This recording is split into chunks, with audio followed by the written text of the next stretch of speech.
Friends, मैं रमनी महाजन पठानकोट से आज इस वीडियो के माध्यम से अपनी स्पिरिचुअल जर्नी शेयर करने जा रही हूँ। मैं गोलोक एक्सप्रेस के साथ सितंबर 2020 को अपनी फ्रेंड कोमल शर्मा के माध्यम से जुड़ी थी। फ्रेंड्स, मैं एक हाउसवाइफ हूँ। मेरे 2 बच्चे हैं, एक बेटी और एक बेटा है। हस्बैंड बिजनेसमैन है और वो पॉलिटिक्स में भी इन्वॉल्व है। फ्रेंड्स, बचपन में डिवोशन के नाम पर हमारे घर में हवन यज्ञ और गायत्री मंत्र किया जाता था। बड़ी हुई, शादी हो गई। ससुराल के घर में डिवोशन के नाम पर सुबह और शाम को जोत जगाई जाती थी और ध्यान यही लगा रहता था कि कहीं मैं लेट ना हो जाऊं। अगर घर में बर्थडे या एनिवर्सरी होती थी तो सत्संग कराया जाता था, लेकिन वो भी बिना किसी भाव के।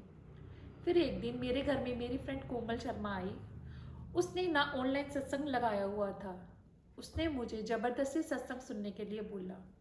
फ्रेंड्स, मैंने सत्संग को इतने ध्यान से नहीं सुना, लेकिन जब उसमें एक डिवोटी अपने रिव्यूज़ दे रहा था कि वो हॉस्पिटल में काम करती है और जब भी उसको फ्री टाइम मिलता है तो वो अपनी डिवोशनल एक्टिविटीज़ को करना शुरू कर देती है। फ्रेंड्स, उस दिन मानो मुझे ऐसे लगा कि साक्षात भगवान मुझे जगाने आए हैं कि मैं भी अपना असली रिश्ता क्या है मेरे भगवान के साथ पहचानूं। क्योंकि हम तो सारा दिन अपना रोज रूटीन में कितना टाइम वेस्ट कर देते हैं। उस दिन मैंने अपनी फ्रेंड को सत्संग को ज्वाइन करने के लिए कहा कि मुझे भी ज्वाइन करवा दे। फ्रेंड्स, फिर मैंने अपनी मेंटोर शीतल दी, जो कि करनाल से है, उनके साथ सार फॉर्म में गीता जी पढ़ रही थी कि अचानक से उनकी मृत्यु होगी। उनकी मृत्यु से मैं तो जैसे हिल ही गई कि हमारी मृत्यु तो किसी भी वक्त आ सकती है। फ्रेंड्स, मैं अभी तक सत्संग को लगाने में इतनी रेगुलर नहीं थी। मैं सत्संग को ऑन करती थी और अपना कार्यों में लग जाती थी, लेकिन उस दिन से फिर मैंने रेगुलरिटी से सत्संग को लगाना शुरू कर दिया। फिर मैंने अपने मेंटोर्स रेणु दी के माध्यम से भगवद गीता की रीडिंग को शुरू किया। उनकी मदद से मुझे पता चला कि प्रेयर्स क्या है, प्रेयर्स के कॉन्सेप्ट को समझा, प्रेयर्स करके हम किसी की किस तरह से मदद कर सकते हैं। गोलोक एक्सप्रेस के माध्यम से फॉरेस्ट मॉडल के बारे में मुझे पता चला कि क्या है फॉरेस्ट मॉडल। इस मॉडल को फॉलो करके हम किस तरह से अपनी डिवोशनल एक्टिविटीज़ को बढ़ा सकते हैं। सत्संग, साधना, सेवा, सदाचार। सत्संग है हमारी क्लास, साधना है हमारा होमवर्क। अगर हम हर रोज अपनी क्लास लगाएंगे और अपनी साधना को बढ़ाएंगे तो हम डिवोशनली ग्रो जरूर कर पाएंगे।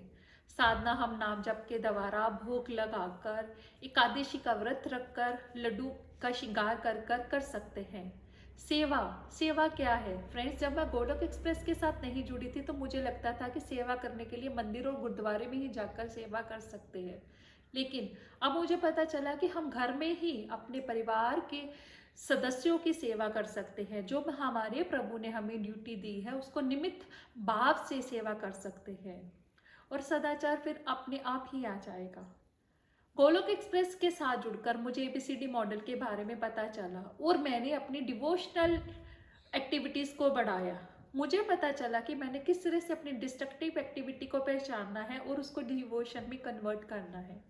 फ्रेंड्स, पहले तो मैं हमेशा पास्ट और फ्यूचर में ही सोचती रहती थी और अपनी प्रेजेंट की लाइफ को कभी भी जी नहीं पाती थी और एंजॉयमेंट को ढूंढने के लिए पार्टीज में जाना, फ्रेंड्स के साथ घूमना फिरना मैं ढूंढती थी। लेकिन अब मुझे पता चला कि हमें इंजॉयमेंट कहाँ से मिलना है। जब हम अपने प्रभु के साथ अपनी रिश्ते को पहचानेंगे, अपनी डिवोशनल एक्टिविटी को बढ़ाएंगे तो हम ऑटोमेटिकली एक ब्लिस को महसूस कर पाएंगे। अब मेरी सोच जो हमेशा पहले नेगेटिव रहती थी अब पॉजिटिव हो गई है। भोग लगाने के कॉन्सेप्ट को मुझे पता चला कि हम भोग खाने वाली चीज़ों का, पहनने की चीज़ों का, मशीनरी, कार सबका लगा सकते हैं, क्योंकि भगवान को जब हम ऑफर करके खाते हैं, जब पहनते हैं तो वो एक प्रसाद फॉर्म में बन जाती है और उसमें पॉजिटिविटी आ जाती है। इस तरह के भाव हमारे मन में शुक्राना को लाता है। गोलोक एक्सप्रेस के साथ जुड़कर मुझे पता चला कि भक्ति करने के लिए बुढ़ापे का इंतज़ार नहीं करना है, क्योंकि जब हमारे शीतल जी की डेथ हुई थी तो तब मैंने भी प्रण लिया था कि मैंने भक्ति करने के लिए बूढ़े होने का इंतज़ार नहीं करना है, क्योंकि मौत तो हमें किसी भी वक्त आ सकती है। फ्रेंड्स, आप भी समय रहते हुए अपने इष्ट देव के साथ, जिस भी इष्ट के साथ जुड़े हैं उनके साथ जुड़कर अपनी डिवोशनल एक्टिविटीज़ को बढ़ाइए और जो आपका आपके प्रभु के साथ असली रिश्ता है उसको स्ट्रॉन्ग करिए। मैं गोलक एक्सप्रेस के फाउंडर निखिल जी, नितिन जी, प्रीति जी, रेणु दी, शीतल दी का तहे दिल से धन्यवाद करती हूँ कि उन्होंने हमें कितनी अच्छी अच्छी चीज़ें बताई और हमने उसको फॉलो करके अपनी ज़िंदगी में काफ़ी चेंज लाया। अंत में मैं यही कहूँगी, busy through the body, free as a soul, Hari Hari बोल, हरी हरी बोल। Transform the world by transforming yourself. जय श्री कृष्ण, जय श्री राधे।